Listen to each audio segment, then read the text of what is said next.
பகுஜன் சமாஜ் கட்சியின் மாநில தலைவராக இருந்த ஆம்ஸ்ட்ராங்கை தீர்த்து கட்ட 6 மாதம் காத்திருந்து கொலை கும்பல் ஒத்திகை பார்த்து கொலையை அரங்கேற்றிய விவரங்கள் குற்றப்பத்திரிகையில் தெரியவந்துள்ளது. குலை நடுங்க வைக்கும் கொலை சம்பவத்தை நிகழ்த்தியது எப்படி என்பதை இந்த தொகுப்பில் பார்க்கலாம்.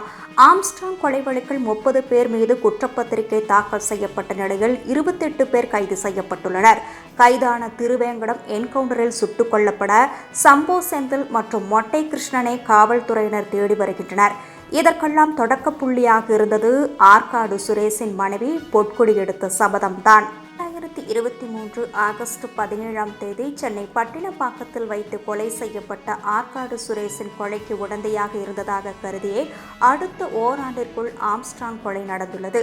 வழக்கமாக கொலை செய்தவர்கள்தான் கைதாகி சிறை செல்வார்கள். ஆனால் ஆம்ஸ்ட்ராங் கொலைக்கு ஸ்கெட்ச் போடப்பட்டதே சிறையில் என்பதுதான் அதிர வைக்கும் ரகம். ஆம்ஸ்ட்ராங்கை தீர்த்து கட்ட காத்திருந்த அஸ்வத்தாமன், ஆற்காடு சுரேஷின் சகோதரர் பொன்னை பாலு மற்றும் வழக்கறிஞர் அருள், ரவுடி சம்போ செந்தில் ஆகியோர் இணைய கொலைக்கு ஸ்கெட்ச் போடுவதில் கை தேர்ந்தவரான அஸ்வத்தாமனின் தந்தை நாகேந்திரன் சிறையில் இருந்தபடியே ஸ்கெட்ச் போட்டு கொடுத்துள்ளார்.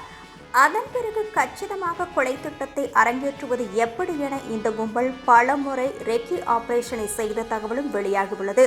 பெரம்பலூரில் ஆம்ஸ்ட்ராங் கட்டி வந்த புது வீட்டிற்கான பணிகளை கவனிக்க தினசரி செல்வது வழக்கம்.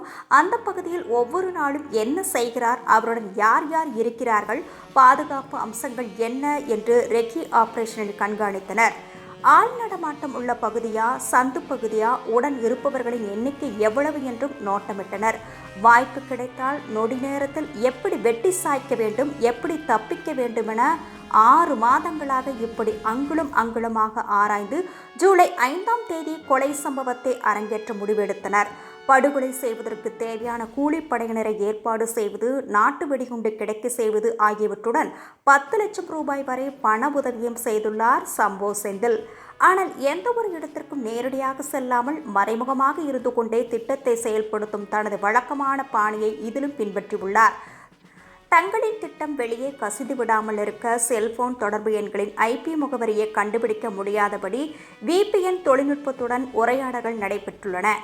வங்கி மூலமாக பண பரிவர்த்தனைகள் நடந்துள்ளன. இந்த நிலையில்தான் திட்டமிட்டபடி ஆற்காடு சுரேஷின் பிறந்தநாள் அன்று மாலை தனது புதிய வீடு கட்டுமானத்தை ஆம்ஸ்ட்ராங் பார்வையிட்ட போது 11 பேர் கொண்ட கும்பல் அவரை வெட்டி சாய்த்தது.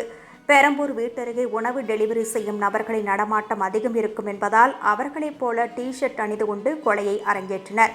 அடுத்த சில மணி நேரங்களில் காவல் நிலையத்தில் 8 பேர் சரணடைந்த நிலையில் 3 பேர் கைது செய்யப்பட்டனர். அவர்களிடம் நடத்தப்பட்ட விசாரணை மற்றும் தொழில்நுட்ப ரீதியிலான விசாரணைக்கு பிறகே சதியில் தொடர்புடைய பிற குற்றவாளிகளும் சிக்கியதாக குற்றப்பத்திரிகையில் காவல்துறை தெரிவித்துள்ளது.